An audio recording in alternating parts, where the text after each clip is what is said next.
En la anterior emisión de este espacio, conocimos que el cáncer es un conjunto de enfermedades que se pueden originar en casi cualquier órgano o tejido del cuerpo, cuando células anormales crecen de forma descontrolada, sobrepasan sus límites habituales, forman tumores e invaden a otros órganos. El cáncer es una enfermedad genética. Esta se produce debido a cambios en los genes que controlan cómo se forman y multiplican las células. También puede ser hereditaria. Es decir, se transmite por herencia de padres a hijos, aunque esto ocurre solo en un 10% de los casos.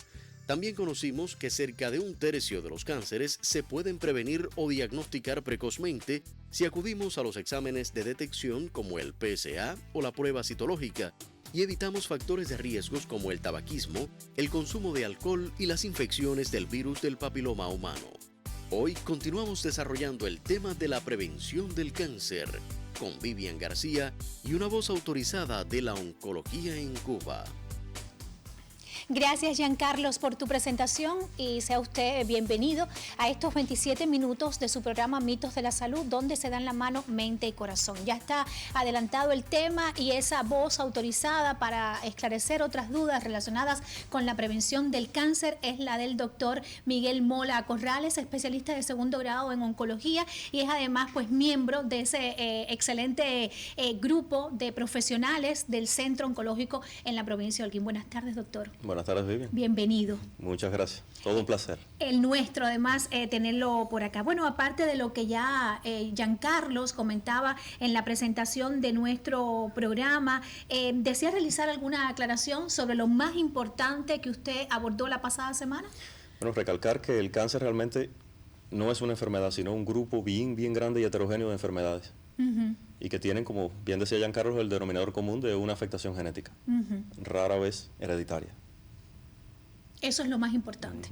Doctor Mola, en el programa anterior usted dejó también establecido que la causa principal de los cánceres pues son ciertas mutaciones genéticas adquiridas durante la vida, las cuales se alteran o alteran el funcionamiento normal de las células donde se producen. Ahora, ¿conoce la ciencia exactamente los factores que influyen en el desencadenamiento de esas mutaciones? Sí. Incluso se conoce a un nivel prácticamente más allá del molecular, se conoce bastante. Se han descrito muchísimas rutas de control del crecimiento y la diferenciación de la célula que están vinculados al desarrollo del cáncer y se conocen desde la sustancia que lo desencadena, lo que media dentro de la célula, cómo la célula se protege de eso y cómo para volverse tumoral se salta esa protección que tenemos todos normalmente. Eso se conoce. Eso se conoce, está establecido. Sí. ¿Y que puede darse, digamos, de diversas maneras? De muchísimas maneras.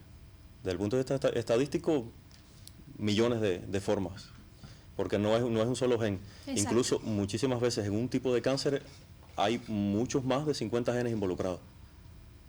Entonces es bien complejo, pero sí se conocen todas las rutas metabólicas. Bueno, hoy nosotros vamos a seguir hablando del tema. Le voy a recordar a los televidentes que este programa se transmite en vivo, que tenemos en el estudio el teléfono habilitado, el 2445-3447, que ofrecemos la oportunidad para intercambiar, para que usted formule su propio interrogante, aclare su duda, aprovechando de que tenemos al doctor Mola, le decía, especialista de segundo grado en oncología y una persona que se ha especializado en el tratamiento del cáncer de pulmón de manera, digamos que más específica. Y claro que vamos a desentrañar un mito, una de las tantas creencias alrededor del cáncer. Las terapias actuales contra el cáncer al final lo que hacen es provocar mucho sufrimiento a los pacientes sin ayudarles realmente a vencer la enfermedad. ¿Esto será cierto, será falso, será un mito o una realidad? Vamos a exteriores con Giancarlos Cobas, adelante. El saludo para ustedes en el estudio, también para nuestros amigos televidentes. Nuevamente nos encontramos en exteriores para saber qué conocen las personas sobre este tema relacionado con el cáncer. Acompáñennos. ¿Cree usted que las personas emocionalmente negativas tienen más posibilidades de padecer de cáncer? Claro, todo depende de la energía positiva. Y aunque tú tengas una enfermedad de ese tipo, tienes que mantenerte positiva ante la vida para que psicológicamente tú mismo te ayudes. Por supuesto que sí, porque el estrés le afecta más. Si caemos en estrés, depresiones y esas cosas, somos más vulnerables. ¿Piensas que algunos alimentos pudieran ser cancerígenos?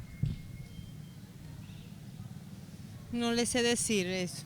Muchos alimentos chatarra a base de químicos. Y si hay alimentos eso que puede provocar el cáncer. ¿Cómo cuáles? La carne humada ese que hacen tantos días, por 10 días, a los 5 días tú te la comes y no te da bien procesada. Todo lo que contenga químico, eso puede producir el cáncer. ¿Qué recomendarías para evitar el cáncer? Alejarse de los malos hábitos, mantener una dieta sana, una vida saludable, hacer ejercicio, aunque el factor genético puede estar presente, pero... Esas terapias que a veces sirven para frenar la enfermedad no afectan la calidad de vida del paciente. No afecta nada. Cuando se hace así, el médico lo recomienda, es para, aunque sufras, al final vas a obtener resultados. Científicos trabajan en base a eso y pienso que puede haber algo que sea perjudicial para la salud, pero a la vez cure la enfermedad. Mi esposo tiene cáncer en la próstata y estaba muy mal porque ya tenía dolores y le han hecho tratamiento que más bien lo han mejorado desde el primer día. Estas son las opiniones que hemos encontrado en la tarde de hoy. Ahora devuelvo la señal a los estudios centrales. Continúa con Mitos de la Salud, el programa donde se dan la mano mente y corazón.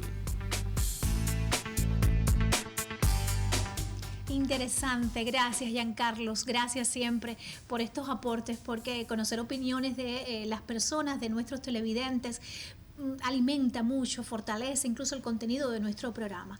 Y claro que vamos a esclarecer algunas de estas opiniones, doctor Mola, que ya usted nos decía que nuestra población está preparada, está informada, tiene conocimiento.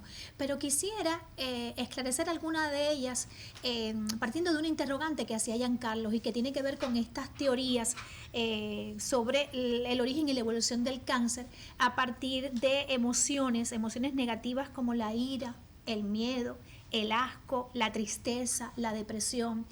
¿En qué se fundamentan esas teorías? ¿Qué opinión le merecen estas teorías que dicen que esos estados de ánimos, esas sensaciones, pues al traste dan con la aparición del cáncer?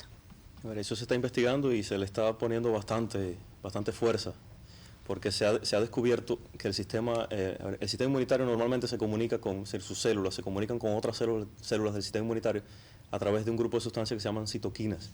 Es decir, por ejemplo, los linfocitos T, que son los que gobiernan a la respuesta inmunitaria, saben que está el antígeno contra el cual van a luchar y entonces recluta a otros linfocitos y recluta a otras células también del sistema inmunitario para hacerlo. Eso lo hace a través de citoquinas precisamente. Y entonces hace aproximadamente 20 años que se descubrieron las neuroquinas. Es decir, el cerebro libera sustancias que hacen que el sistema inmunitario se active. Por ejemplo, hay una investigación de hace apenas 2 años que habla de cómo la inflamación crónica del tubo digestivo se desencadena precisamente a través de señales que vienen a través del nervio vago. El nervio vago es el 10º par craneal, el que gobierna toda la función del tubo digestivo. Y es una comunicación entre uno de los neurotransmisores con los macrófagos que viven normalmente en la mucosa del intestino. Entonces, hace apenas 2 años, se tiene ya bastante. Se conoce de antemano también que el estrés, la llamada respuesta de estrés, es una respuesta positiva y es una respuesta de adaptación para todos los animales que viven en este planeta. Incluso nosotros como animales que viven en sociedad. El estrés te prepara para combatir o para huir. Y en cualquiera de las dos situaciones necesitas gran cantidad de energía. Entonces se libera una hormona que se conoce como cortisol. Esa es la hormona del estrés. Lo van a escuchar varias veces en otros programas e incluso en prensa escrita también se habla del cortisol. Y los llamados esteroides son muy parecidos desde el punto de vista químico al cortisol. De hecho, por ejemplo, la dexametasona, la prednisona también, que se conoce que tiene un efecto inmunosupresor y es precisamente a través de esto. Es decir, que tiene como un efecto parecido al cortisol. Ajá, un efecto más potente que el cortisol, pero muy parecido. Y de todas maneras, estrés mantenido durante un largo tiempo libera grandes cantidades de cortisol y tiene exactamente el mismo efecto, disminuir la función de vigilancia del sistema inmunitario. Ahora, mirando este asunto, digamos que un poco a la inversa, desde el lado contrario, esa llamada actitud mental positiva, el optimismo, la buena vibra, la buena energía, como se dice popularmente, ¿tiene alguna influencia, digamos, beneficiosa para evitar la aparición o el desarrollo del cáncer? Bueno, eso no se ha investigado completamente. Lo que sí es verdad, es que manteniendo una actitud positiva después del diagnóstico y contribuyendo con esta actitud positiva a los tratamientos, el resultado final es mucho mejor que cuando se enfrenta a la enfermedad con una actitud negativa. Eso sí es una verdad. Por eso la decisión a veces de no decirle al paciente la enfermedad que tiene para que mantenga una actitud, digamos que diferente a la hora de un diagnóstico de la enfermedad. En el caso de nosotros como latinoamericanos, sí. En otros países del mundo es al contrario. Hay que decir el diagnóstico para que, sabiendo a qué nos vamos a enfrentar, entonces podamos mantener una actitud positiva o negativa en dependencia de la adaptación que tengamos psicológicamente. Doctor Mola, estudios científicos han comprobado que las personas con algún tipo de deficiencia en su sistema inmunológico pues desarrollan cánceres con una mayor frecuencia que la población saludable de manera general. Digamos que esto es realmente así. ¿Por qué? Sí es así, porque el sistema inmunitario mantiene un sistema de vigilancia. Es decir, que las 24 horas del día están vigilando todo lo que sucede, todo lo que pueda entrar o pueda salir del organismo, y si alguna de las células puede cambiar su identidad, es decir, su identidad en proteínas, el sistema inmunitario reacciona solamente cuando esa identidad se altera. Si la identidad es la misma, pues está diseñado para que no reaccione. Entonces, si el nivel del sistema inmunitario disminuye, esa vigilancia no va a ocurrir. Y entonces, en ese caso, puede ser que una célula que cambió ya tenga la oportunidad de continuar creciendo y formar un cáncer si no hay nada que la detenga. Sí, normalmente, cualquiera de nosotros puede, en algún momento de la vida, formar una célula tumoral, pero con un sistema inmunitario competente, esa no va a proliferar, no va a dar lugar a un cáncer. Sin embargo, si baja el sistema inmunitario por cualquier causa, en ese caso la posibilidad es mucho mayor. Por ejemplo, los pacientes con VIH que evolucionan hacia la última etapa, que es la etapa del SIDA, tienen enfermedades oncológicas bien descritas que incluso cuando aparecen, aunque no estén los otros criterios que manejan los clínicos de que ya están en la etapa de SIDA, pues lo estará. Igual que pacientes que reciben tratamientos inmunosupresores, sobre todo pacientes que reciben trasplantes de órganos o pacientes que reciben tratamientos prolongados, sobre todo con prednisona o prednisolona, tienen mayor predisposición a padecer de cáncer en el futuro, sí. ¿Por qué el cáncer aparece, digamos que ya en una edad avanzada de la vida, por lo general, cuando ya las personas entran en esa tercera edad, conocida como tercera edad? A ver, nosotros tenemos o estamos diseñados como animales para mantenernos lo mejor posible durante la etapa reproductiva. Esto desde el punto de vista evolutivo, es decir, que vamos a funcionar bien, todos nuestros mecanismos van a estar en perfecta armonía hasta que llega la edad reproductiva. A partir de ahí ya todos esos mecanismos empiezan a desorganizarse, incluso desde el punto de vista genético. Hasta en ese punto. Somos más importantes mientras nos estamos reproduciendo, ya después disminuye. Nosotros los seres humanos tenemos una vida mucho más larga, somos más importantes por lo menos en la tercera edad porque la experiencia tiene que ser transmitida a la nueva descendencia. Pero igual, los mecanismos comienzan a fallar después de que finaliza la edad reproductiva. Y entonces por eso es mucho más frecuente el cáncer en las últimas etapas de la vida. Además de que si es una enfermedad genética y se da precisamente por mutaciones que ocurren en el genoma, pues es lógico que entre más uno viva, mayor posibilidades tiene de que esas mutaciones ocurran y se perpetúen. Entonces esa es la explicación. Mire qué interesante. Doctor, usted lo ha abordado en otras emisiones de programa, pero creo que es importante hablar de esos signos y síntomas, no sé, los más significativos que nos pueden poner en alerta de que estamos desarrollando una enfermedad oncológica. A ver, los síntomas y signos son muy variables y pueden acusar a la presencia de una enfermedad que no sea maligna. Por eso siempre insisto en que uno debe conocer a su cuerpo. Cada persona conoce su cuerpo, cómo funciona, cómo reacciona ante cada situación. Y además, qué estructuras tenemos en nuestro cuerpo. Por ejemplo, el autoexamen de mama es importante para el diagnóstico precoz del cáncer de mama. Cada mujer debería saber qué características tiene su seno. Y por supuesto que cualquier cosa anormal que se detecte en ese autoexamen de mama, oportunamente va a ser quizás diagnosticada una enfermedad oncológica de la mama y puede ser curada perfectamente. Así pasa, por ejemplo, con el hombre. Uno de los cánceres más frecuentes es el de próstata, por ejemplo. El cáncer de pulmón también. También. En el caso del cáncer de pulmón. En el caso del cáncer de pulmón, casi siempre lo que aparece es falta de aire y a veces tos. Pero también el cortejo sintomático es muy amplio y hay muchísimas otras enfermedades que dan también ese tipo de síntomas. De todas maneras, usted siempre insiste que ante cualquier alteración en nuestro organismo, cualquier señal, hay que ir al médico, ¿no? Sí, al médico de familia, que es la puerta de entrada al sistema de salud aquí en nuestro país. Que también hay alteraciones que pueden ocurrir, como decía, por cualquier otra causa. esas mismas alteraciones insidiosamente presentándose, por ejemplo, por más de un mes, más de 2 meses. Por ejemplo, siempre se insiste que cuando se tienen síntomas respiratorios por más de 14 días o 21 días, puede ser tuberculosis. Bueno, también puede ser una enfermedad oncológica del pulmón. Entonces hay que estar pendiente de esas cosas. Bueno, estamos en vivo. Tenemos el teléfono en el estudio, que es el 2445-3447. Ahí está habilitado para que usted se contacte con nosotros, bueno, pregunte sobre este tema que abordamos hoy.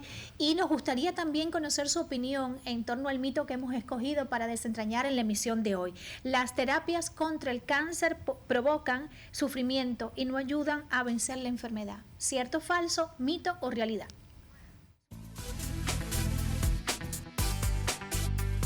Cada jueves entre las 4:30 y las 5 de la tarde desentrañamos un mito por Telecristal. Conozca un poco más de enfermedades comunes y poco frecuentes, de su tratamiento y prevención en Mitos de la Salud, el programa donde se dan la mano mente y corazón. En el programa anterior, a nosotros nos quedó claro, doctor Mola, que lo más importante a la hora de diagnosticar, o sea, el cáncer, es acudir cuanto antes al médico. O sea, ante la aparición de cualquier signo, de cualquier síntoma, cualquier alarma, lo ideal sería descubrir la aparición, la evolución de esta enfermedad mediante, digamos que ese chequeo médico, ese uso, ese empleo del método clínico, como le llaman ustedes los médicos, ese reconocimiento con el paciente. Pero ¿existe alguna prueba, algún análisis, estoy pensando, de sangre u otros exámenes simples que por rutina cualquier persona se hace y nos puede dar la alerta de que estamos desarrollando la enfermedad, desarrollando cualquier tipo de cáncer? A ver, ese es un tema bastante complejo de abordar porque realmente existe algo que se llama marcador tumoral. Nosotros tenemos aquí incluso forma de hacerlo, pero los marcadores tumorales, cuando se han llevado a la práctica y se han investigado a nivel de poblaciones, de grandes poblaciones sanas, en las que se quiere detectar un cáncer precozmente, no han dado resultados positivos. Por ejemplo, que muchísima gente tiene ya ciertos conocimientos, el llamado CA125 para el caso del cáncer de ovario. Muchísimas veces, incluso personas fumadoras, puede ser que se altere el CA125 y no tiene absolutamente nada que ver con el cáncer de ovario. Y podemos encontrar pacientes con cáncer de ovario en el que el CA125 está dentro de los valores normales. Y así tenemos una lista de más de 20 marcadores tumorales diferentes. ¿Qué pasa? Que hay unos más específicos y más sensibles que otros. Porque, por ejemplo, en el caso del PSA, cuando el PSA se eleva, sí la posibilidad de que se tenga un cáncer de próstata es bien alta. No así, por ejemplo, con el antígeno carcinoembrionario también se altera en pacientes fumadores, que tiene que ver también con cánceres del tubo digestivo. En el caso del cáncer de pulmón, por ejemplo, el llamado cifra 21.1, cuando está alterado, la posibilidad de que haya un cáncer de pulmón es bastante alta. Ese sí, pero necesita de una prueba de imagen que demuestre que de verdad lo está. Porque muchas veces lo encontramos elevado y sin embargo en las pruebas de imágenes no hay absolutamente nada y quizás se debió a una enfermedad respiratoria aguda. Ascendió el cifra 21.1 por daño de la mucosa bronquial y no tiene nada que ver. No tiene nada que ver. Ajá. Es un marcador tumoral, los resultados de un eritro. Por lo general siempre la gente lo asocia, que cuando hay un eritro en un análisis de sangre alterado, las personas piensan, de hecho hay algo que no está bien y que puede haber indicios de una enfermedad maligna, de un cáncer, doctor. No, no es de ese modo y no es un marcador tumoral tampoco. No es un marcador tumoral no. el resultado del eritro. No, el resultado de la eritrosedimentación no es más que la velocidad a la que se sedimenta los glóbulos rojos y las células rojas de la sangre en una muestra que está anticoagulada. Es decir, qué cantidad de milímetros se precipitan en una hora, que es como se marca. Entonces muchísimas enfermedades hacen que se alteren. ¿Como cuáles, por ejemplo? La mayoría de enfermedades infecciosas hacen que se alteren. El dengue bastante. Hace que se altere el eritro. Hace que se altere el eritro, se acelere, que es como de veras se llama. Ajá. Y prácticamente cualquier enfermedad infecciosa hace que eso pase. Incluso enfermedades inflamatorias crónicas, enfermedades del colágeno hacen que también pasen esto. Por ejemplo, el lupus eritematoso sistémico. Otras enfermedades del colágeno también lo hacen. Y no necesariamente tiene que ver con el cáncer. De hecho, para nosotros, para lo único que es importante la eritrosedimentación es solamente en el caso de los pacientes con linfoma no Hodgkin.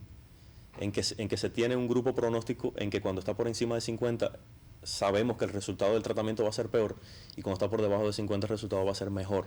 Que esto también se mezcla con, por ejemplo, otros criterios como la etapa clínica de la propia enfermedad, la edad del paciente también. Entonces, por lo menos para el diagnóstico del cáncer, el eritro no es ni siquiera idóneo. No está validado exactamente. No. De hecho, usted me comentaba que hay personas que han fallecido por esta enfermedad y tienen un eritro normal. Completamente normal, sí. Doctor, ¿se prevé que en Cuba podamos contar con métodos más avanzados para la detección del cáncer precoz? Bueno, en el caso del cáncer de cervix, se están haciendo estudios en La Habana ya con una técnica que se llama ThinPrep. Es exactamente, o muy parecido al Papa Nicolau, pero el conteo de células y la identificación la hace una máquina, es decir, es completamente automatizado.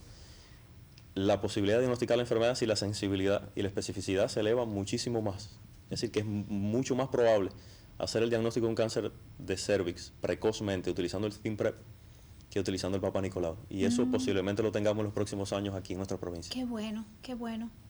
Daría resultados importantes este método diagnóstico. Vamos a hablar de la alimentación, que fue otra de las preguntas que hacía Giancarlo Escoba a algunos de los televidentes y que siempre llama la atención. Es cierto que hay algunos alimentos como el azúcar, los lácteos, por ejemplo, que deben suprimirse de la dieta porque alimentan las células cancerígenas, por ejemplo.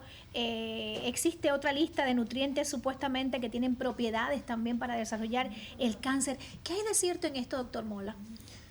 Con eso sí se ha investigado bastante. Pero, por ejemplo, en el caso del azúcar, ¿qué se habla del azúcar? Cuando el azúcar está crudo, el llamado azúcar moreno aquí en Cuba tiene cromo. El cromo es lo que permite que ese azúcar se logre metabolizar adecuadamente por el organismo. Cuando se hacen los procesos de refinación, se elimina gran parte de ese cromo. Entonces por eso se dice que el azúcar blanco no debe ser consumido, pero tiene otras implicaciones metabólicas mucho antes de llegar al cáncer. Y el azúcar no alimenta la célula tumoral. Es decir, que uno consuma mucho más azúcar no va a hacer que fallezcas antes de la enfermedad. De hecho, si consume azúcar o no consume azúcar, los resultados van a ser exactamente los mismos. Lo mismo pasa con los lácteos. ¿Qué sucede? Que se ha insistido mucho en que la enzima que hace que se metabolice el azúcar que tiene la leche, nosotros la perdemos a medida que avanzamos en la edad. Si la tenemos bastante bien en el intestino mientras somos bebés. Ya después que pasa esa etapa, supuestamente no necesitamos la leche. Sin embargo, la leche tiene otros nutrientes que son importantes, como por ejemplo el calcio. Y hay muchos estudios que dicen que sí predispone sobre todo al cáncer del tubo del intestino, y otros estudios que te dicen redondamente que no. Y sin embargo, el poder de esos estudios están mucho más inclinados hacia decir que no tiene absolutamente nada que ver con la aparición del cáncer a que sí tiene que ver. Entonces no hay nada con eso. La alimentación sí se ha demostrado, sobre todo el curar la carne, el ahumarla, el secarla, el freírla, porque la temperatura de la freidura siempre va más allá de los 300 grados. Eso hace que se descompongan las proteínas. Forman sustancias que se llaman nitrosaminas, y las nitrosaminas sí están demostradas, y harto demostradas, como carcinógenas para el tubo digestivo. Eso sí. Por ejemplo, estábamos conversando de la incidencia alta que hay de cáncer de estómago en Colombia, por una costumbre que ellos tienen de ahumar la tortilla. Si preparan una tortilla de huevo, la ahuman durante varias horas y después se la comen. La incidencia de cáncer de estómago es bien alta ahí en Colombia. Mire usted, qué interesante, que puede revelar incluso otros datos y otras investigaciones en cuanto al consumo de este tipo de alimentos. Y en cuanto a las hierbas, doctor, las hierbas, las terapias naturales para el tratamiento del cáncer, ¿qué opinión le merece esto? A ver, esto debería ser manejado con mucho más cuidado, porque muchísimas personas tratan de utilizar esas terapias alternativas y no las terapias que están demostradas ya que producen un resultado positivo. Las terapias naturales sí tienen cierto efecto, pero hay que manejarlas mejor. Por ejemplo, nosotros tenemos dentro del arsenal terapéutico de la oncología muchísimos citostáticos que son de origen de las plantas, es decir, se extraen de una planta. Pero preparar un cocimiento, por ejemplo, una decocción de esa planta para intentar sacar el citostático y consumirlo no tiene ningún sentido. Por ejemplo, la misma vicaria morada, de la vicaria morada se saca una familia de citostáticos que utilizamos acá. Pero no podemos... ¿No quiere decir que cualquiera recoja un grupo de vicarias y haga una infusión, como usted dice, y la consuma? No es así. No es así.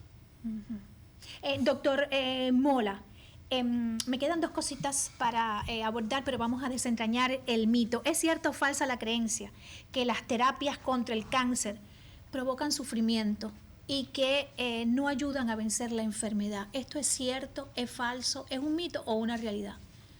Eso es un mito, porque las terapias están harto demostradas que sí producen efectos beneficiosos y positivos. ¿Qué pasa? Que hay un grupo de de parámetros que nosotros tenemos que medir antes de prescribir esas terapias, porque lo que sí es cierto es que los efectos adversos a veces son bastante molestos.